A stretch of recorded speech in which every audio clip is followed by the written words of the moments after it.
علم کی یوں تو بہت ساری اقسام ہیں نا۔ سائنس کا علم ہے، فلکیات کا علم ہے، بایولوجیکل علوم ہیں، اور اس کے علاوہ بہت سارے علم، اعداد کا علم ہے۔ علم کی تو بہت ساری اقسام ہیں۔ ان تمام اقسام کو ملا کے شریعت کا علم بھی اس میں شامل کر دو۔ یہ تمام علوم جو ہیں یہ دنیاوی علوم ہیں، دینی علم جو ہے وہ شریعت کا ہے۔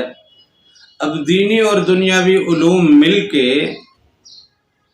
یہ حقیقتاً گھوم پھر کے یہ بھی شرعی علوم کا حصہ ہے۔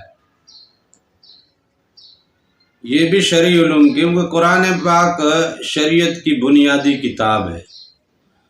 اس کتاب نے شریعت کا ہر معاملہ ذکر کیا ہے، آنے والے قصے بھی بیان کر دیے ہیں اور پیچھے گزرے ہوئے قصے بھی بیان کر دیے ہیں کہ اللہ کے بتائے ہوئے اصولوں پہ اگر زندگی چلو گے تو یہ معاملات بھی رہیں گے، اور اگر نہیں چلو گے تو یہ معاملات تو ہو چکے ہیں۔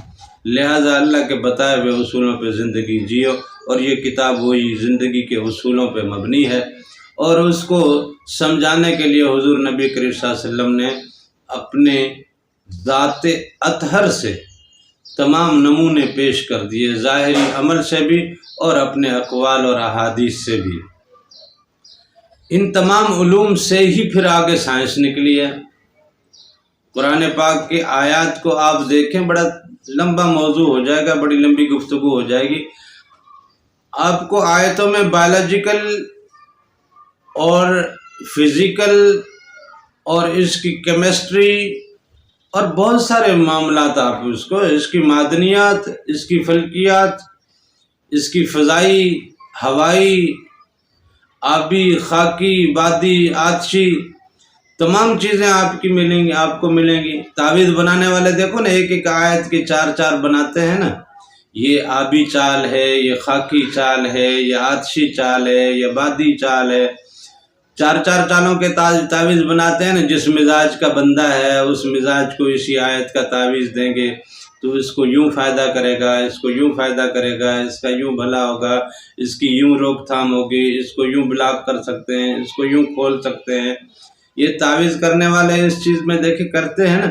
تو قرآن کی ہر آیت میں معاملات موجود ہیں، سائنس کے بھی اور دنیا کی تمام علوم کے بھی۔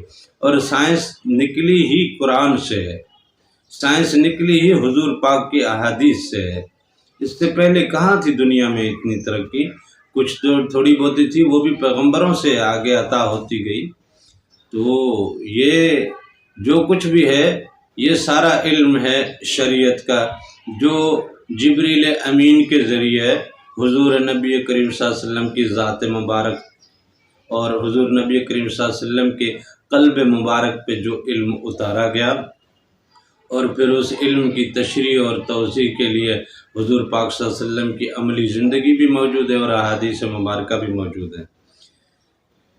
یہ علم، اس کو دنیاوی علم کہتے ہیں۔ اور ایک علم ہے ایسا جو کہ بالخصوص خاص الخاص اللہ تعالیٰ کسی کے دل پہ اتارتا ہے۔ وہ جو اللہ تعالیٰ ڈائریکٹ اپنے کرم سے کسی کے دل پہ جو علم اتارتا ہے، اس علم کو کہتے ہیں علم لدنی۔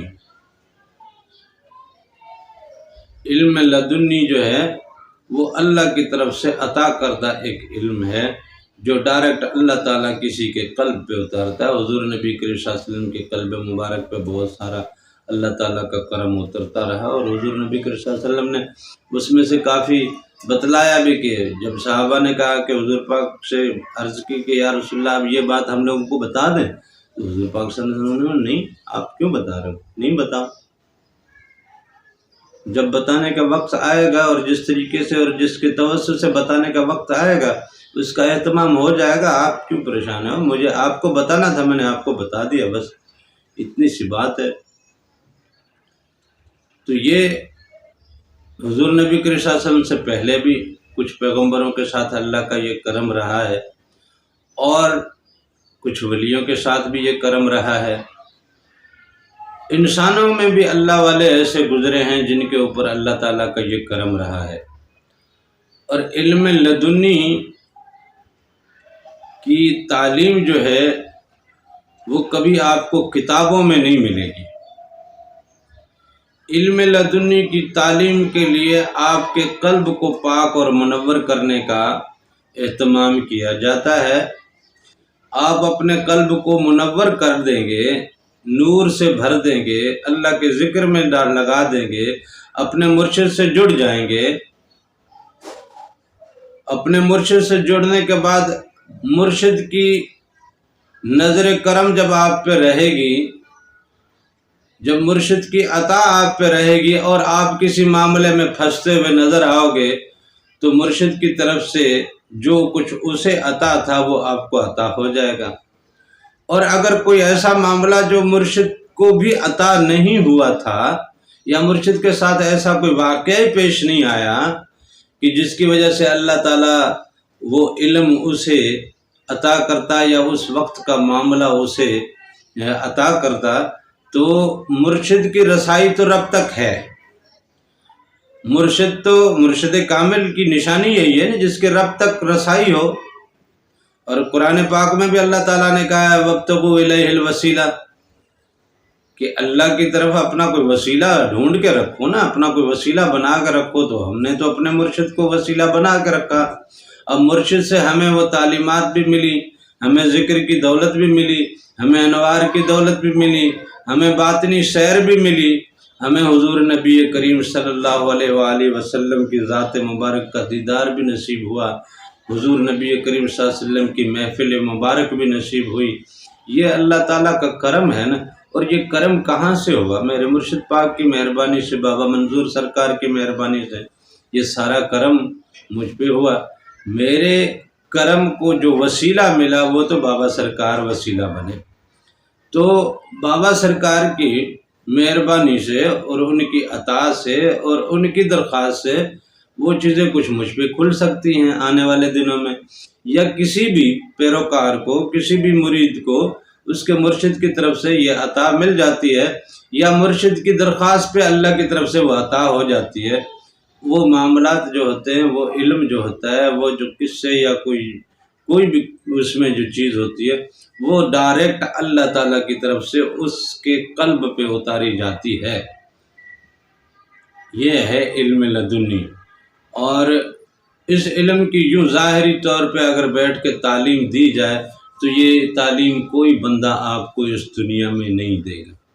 علم لدنی کی تعلیم کوئی بندہ، جس کو اللہ نے یہ علم عطا بھی کیا ہے تو بھی یہ اللہ کی طرف سے عطا ہونے والا علم ہے، بندہ بندے کو عطا کر نہیں سکتا۔ یہ علم بندہ بندے کو عطا نہیں کر سکتا۔ یہ علم خاص الخاص اللہ کی جانب سے، جسے اس قابل سمجھتا ہے مالک، جب کسی کو اس کوالٹی پہ پرکھ لیتا ہے، جب وہ اللہ کے حضور اپنی کوالیفیکیشن پیش کر دیتا ہے اور اپنی منظوری وہاں پہ کروا لیتا ہے، تو پھر اللہ کی طرف سے اس کی رحمت کے اور اس کی علم کے اور اس کے خزانوں کے دروازے جب کھلتے ہیں تو علم لدنی کا دروازہ بھی کھلتا ہے۔ اب کس پہ کتنا کھلتا ہے، کس پہ پورا دروازہ کھلتا ہے، کس کو اندر داخل کر دیا جاتا ہے یا کس کو ہلکی سی روشنی دی جاتی ہے، کس پہ ذرا سی کھڑکی کھول دی جاتی ہے، کسی پہ ذرا سے وقت کے لیے کھول دی جاتی ہے، کسی کو جناب عطا ملتی ہے۔ یہ پھر آگے آپ کے عشق اور آپ کی لگن اور آپ کی محبت اور آپ کے اپنے رب کے ساتھ وابستگی پر ہے۔